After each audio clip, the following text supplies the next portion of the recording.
Até não muito tempo atrás, para a gente se informar, para ter uma opinião, para ter uma consciência do mundo ao nosso redor, a gente lia um livro, lia um artigo, uma revista, algo do tipo. Tinha que se concentrar, ler e entender antes de emitir opiniões ou tomar decisões. O fato é que no mundo moderno, com o bombardeio diário de informações, imagens, sons, textos, redes sociais, a própria televisão, nós tendemos a ser mais superficiais, a gente não consegue mais se concentrar tanto. Tem-se muitas vezes uma opinião baseada numa manchete, uma coisa extremamente superficial que pode nos levar a estarmos equivocados e a termos até uma vida superficial. Isso pode nos levar também a uma série de armadilhas, uma série de perigos. Como fugir disso? Eu comecei a falar um pouco sobre isso num vídeo anterior aqui no canal, onde eu falo para fazer a pergunta simples: por quê?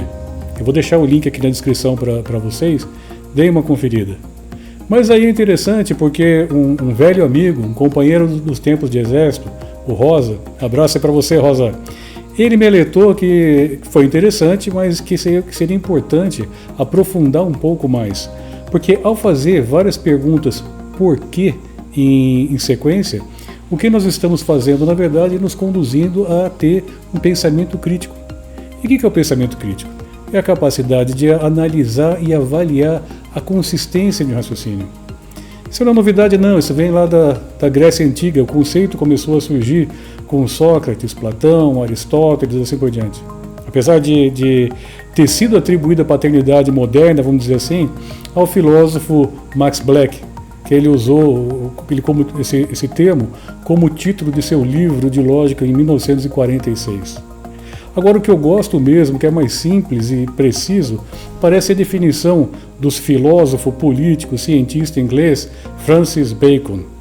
Ele disse o seguinte: pensamento crítico é ter o desejo de buscar, a paciência para duvidar, o empenho para meditar, a lentidão para afirmar, a disposição para considerar, o cuidado para ordenar e, olha que interessante, o ódio por qualquer tipo de impostura. Ou seja, é questionar, é analisar sobre vários prismas, despido de qualquer ideias pré-concebidas. E para que isso serve? Que vantagens me traz? Ora, isso me ajuda a discernir entre aqueles argumentos que são medíocres e o que realmente é brilhante. Distinguir entre uma informação de valor e aquilo que é perfeitamente dispensável. É desmontar os preconceitos, é você sair das bolhas em que você está inserido. É encontrar conclusões bem fundamentadas. É gerar alternativas. E talvez uma das mais importantes, melhorar a comunicação. Resumindo, você pensa de maneira estruturada e produtiva. E como fazer para adquirir, para ter pensamento crítico? Não existe uma receita de bolo propriamente dita. O ideal é que você seja treinado desde a infância, desde os primórdios da escola, a pensar desta forma, a questionar, a raciocinar, a ir um pouco mais a fundo. Mas eu vou citar aqui o pesquisador Richard Pohl, da The Critical Thinking Organization, que numa palestra ele apresenta 7 padrões que devem ser aplicados ao pensamento cada vez que queiramos avaliar a qualidade de algum raciocínio. São os seguintes e cada um deles tem uma relação com o anterior. Você tem que ter clareza. Se o raciocínio não for claro, quem recebe esse raciocínio também não vai poder avaliar se a ideia está certa ou se ela é relevante, nem contra-argumentar. Como é que você pode fugir disso? É perguntar, por exemplo, você pode me dar um exemplo? Tentar esclarecer um pouco mais, tornar a coisa de mais fácil de gestão, vamos dizer assim. Tem que ser verdade. Uma proposição ela pode ser clara, mas talvez não seja exata. Conceitos vagos e ambiguidades são inimigas das mensagens sólidas. Fazendo perguntas como: qual é a fonte? A gente se certifica de que a proposição vem de uma fonte confiável, que ela é verdade e que ela não está enviesada. Precisão. Por exemplo, você pode falar: está calor. Mas o que é calor? Quantos graus está? A umidade está alta, qual a sensação térmica? Vamos tentar medir, isso é uma coisa assim mais precisa do que uma coisa vaga. Pertinência. Uma proposição pode ser clara, verdade e precisa, mas não pertinente. De repente não tem nada a ver com o assunto que a gente está falando e acaba tirando o foco da discussão. Profundidade.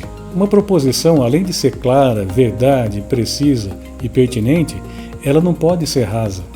Eu não posso jogar uma ideia como, por exemplo, diga não às drogas, só para desaconselhar o consumo. Mas por quê? Apresente argumentos, fale do contexto, tem que se aprofundar um pouco mais. Amplitude. Uma proposição pode ser clara, verdade, precisa, pertinente, profundo, mas não ser amplo o suficiente. Perguntas como existe outra maneira de tratar esse problema ajudam a ter uma perspectiva. Abrir o ponto de vista, olhar além da caixinha. Lógica. Uma proposição pode ser clara, verdadeira, precisa, pertinente, profunda e ampla. Mas ela, de repente, não tem lógica. Quando ela está argumentada, ela está fora de sequência, está confusa, está estranha e acaba não fazendo tanto sentido. Então, ela tem que ter uma sequência lógica, os pensamentos têm que estar concatenados. Mas na prática, para que serve o pensamento crítico? Eu vou me esforçar, eu vou fazer esses exercícios todos para pensar de maneira crítica. Mas para que serve isso? O pensamento crítico ele pode contribuir significativamente para a felicidade de várias maneiras. Eu vou falar para vocês aqui alguns aspectos nos quais você desenvolver o pensamento crítico pode influenciar e pode ajudar a você atingir a sua felicidade. Resolução de problemas. O pensamento crítico ele ajuda a abordar problemas de maneira eficaz, analisando as causas, avaliando as opções e tomando as decisões de maneira fundamentada. Isso acaba reduzindo o estresse associado a problemas não resolvidos e aumenta a sensação de controle sobre sua própria vida. Consequência? Menos estresse. Pessoas com pensamento crítico lidam melhor com o estresse. Elas avaliam a situação com mais clareza, o que reduz a ansiedade. Compreensão pessoal. O pensamento crítico inclui reflexão sobre suas próprias crenças, seus valores, suas ações. Isso promove uma compreensão mais profunda de você mesmo, o que é fundamental para o bem-estar e para a sua autoaceitação. Tolerância à ambiguidade. O pensamento crítico capacita você a lidar melhor com ambiguidade e incerteza, aspectos inevitáveis da vida. Isso pode reduzir a ansiedade associada à falta de clareza e permitir uma abordagem mais serena diante de situações desafiadoras. Relacionamentos mais satisfatórios. Ao aplicar o pensamento crítico na comunicação e nas relações interpessoais, você desenvolve habilidades de escuta ativa, compreensão empática e resolução construtiva de conflitos. Isso contribui para relacionamentos mais saudáveis e satisfatórios. Escolhas conscientes. O pensamento crítico incentiva a análise de escolhas e consequências, reduzindo a probabilidade de decisões impulsivas ou baseadas em emoções momentâneas. Isso pode nos levar a escolhas mais alinhadas com seus valores e objetivos, proporcionando uma sensação de realização e satisfação. Maior resiliência. Pessoas com pensamento crítico tendem a ser mais resilientes diante de desafios. Eles são capazes de adaptar suas estratégias, aprender com as suas experiências e enfrentar adversidades de maneira construtiva, fatores que contribuem para uma maior sensação de controle e bem-estar. Apreciação do positivo. O pensamento crítico não se limita à análise dos problemas. Ele também envolve reconhecer e valorizar aquilo que é positivo. Isso pode promover uma mentalidade mais otimista e uma apreciação mais profunda das coisas boas da vida. Comunicação melhorada. As pessoas com pensamento crítico se comunicam de uma maneira mais eficaz. Elas argumentam com base em fatos e evidências, o que melhora os relacionamentos interpessoais. Cultivar o pensamento crítico em sua vida diária pode desenvolver uma abordagem mais equilibrada, reflexiva, consciente, o que tem o potencial de aumentar sua felicidade geral. A capacidade de analisar, questionar e compreender contribui para uma vida mais significativa e gratificante. Eu cito então o professor Pedro Calabres, sócio-diretor da Neurovox.